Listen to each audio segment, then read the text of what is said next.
এই মুহূর্তে রাজধানীর এভার কেয়ার হাসপাতালের সামনে থেকে আপনাদেরকে সরাসরি যুক্ত করেছি। একটু যদি বলে রাখি, রাজধানীর এভার কেয়ার হাসপাতালের সিসিইউতে চিকিৎসা নিচ্ছেন বিএনপির চেয়ারপারসন সাবেক প্রধানমন্ত্রী বেগম খালেদা জিয়া। বেগম খালেদা জিয়ার শারীরিক পরিস্থিতি, তার স্বাস্থ্যের সর্বশেষ পরিস্থিতি নিয়ে বিকেলের দিকে তার ব্যক্তিগত চিকিৎসক ডাক্তার এজেএম জাহিদ হোসেন সাংবাদিকদের সঙ্গে কথা বলেছেন। তিনি যেটি জানিয়েছেন যে বেগম খালেদা জিয়াকে যে লন্ডনে নিয়ে উন্নত চিকিৎসা দেওয়ার কথা, লন্ডনে নিয়ে যাওয়ার কথা, সে মূলত এখন পর্যন্ত বেগম খালেদা জিয়ার যে শারীরিক পরিস্থিতি সেটি এখন পর্যন্ত এয়ার অ্যাম্বুলেন্সে ফ্লাই করার মতো 12 থেকে 14 ঘন্টার মতো ফ্লাই করার মতো পরিস্থিতি এখনও তৈরি হয়নি, যার কারণে দেশি বিদেশি যে চিকিৎসক বোর্ড রয়েছে তারা কিন্তু বেগম খালেদা জিয়াকে বিদেশে নেওয়ার জন্য যে গ্রিন সিগন্যাল সেটি কিন্তু এখনও দেননি, এমনটি কিন্তু জানিয়েছেন ডাক্তার জাহিদ হোসেন। যদিও এর আগেই বিএনপির চেয়ারপারসন বেগম খালেদা জিয়াকে লন্ডনে নিয়ে যাওয়ার জন্য কাতারের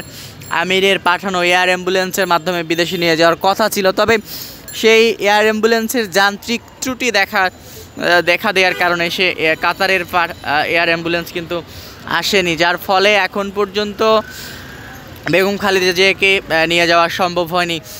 তবে আজকে আমরা যেটি সর্বশেষ ব্রিফিংয়ে যেটি বলেছেন ডাক্তার জাহিদ হোসেন, তিনি যে গণমাধ্যমকে যেটি জানিয়েছেন যে এই যে এখন পর্যন্ত ডাক্তাররা বেগম জিয়ার শারীরিক পরিস্থিতি নিয়ে সকাল বিকাল বোর্ড বসছে, মেডিকেল যে বোর্ডের সদস্যরা রয়েছেন দেশি বিদেশি চিকিৎসকদের সমন্বয়ে, তারা কিন্তু সকাল বিকেল তার স্বাস্থ্য নিয়ে সর্বশেষ তথ্য জানছেন এবং তাদের মূলত তাদের গ্রিন সিগন্যাল পেলেই বেগম খালেদা জিয়াকে বিদেশে নিয়ে যাওয়া হবে, এমনটি কিন্তু জানিয়েছেন ডাক্তার জাহিদ হোসেন। তবে তিনি এখন পর্যন্ত গণমাধ্যমের সঙ্গে যে বিকেলে কথা বলেছেন, তাকে কবে নাগাদ বিদেশে নিয়ে যাওয়া হবে, লন্ডনে নিয়ে যাওয়া হবে সেটি কিন্তু বলেননি। তিনি বলেছেন যে বেগম খালেদা জিয়ার শারীরিক পরিস্থিতি এখনও 13 থেকে 14 ঘন্টার মতো ফ্লাই করার মতো সক্ষমতা তার হয়ে ওঠেনি, সে কারণেই তাকে এখন বিদেশে নিয়ে যাওয়া সম্ভব হচ্ছে না, এমনটি কিন্তু তিনি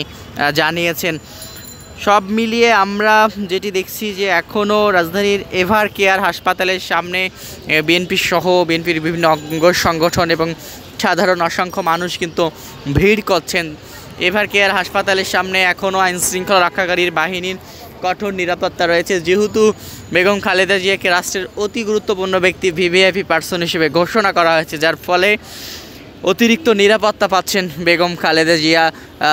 এভার কেয়ার হাসপাতালের চারিপাশে আইনশৃঙ্খলা রক্ষাকারী বাহিনীর সদস্যরা কঠোর অবস্থায় রয়েছে, পাশাপাশি হাসপাতালের সামনে ব্যারিকেডের দেওয়া হয়েছে, বেড়া দিয়ে ব্যারিকেড দেওয়া হয়েছে।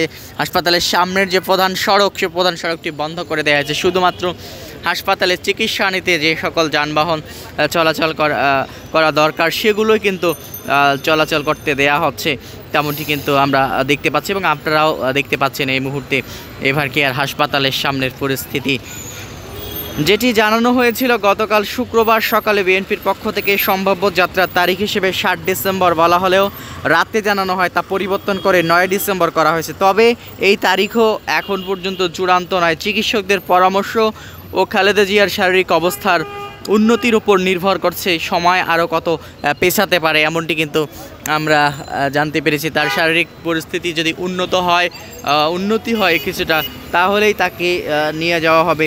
এবং আমরা যেটি দেখেছিলাম 80 বছর বয়সী সাবেক এই প্রধানমন্ত্রীর শারীরিক অবস্থা এখনও অপরিবর্তিত রয়েছে। গতকাল শুক্রবার সকালে লন্ডন থেকে দেশে ফিরেছেন খালেদা জিয়ার পুত্রবধূ ডাক্তার জোবাইদা রহমান এবং তিনি আজকে এখনও এভার কেয়ার হাসপাতালের ভিতরে রয়েছেন।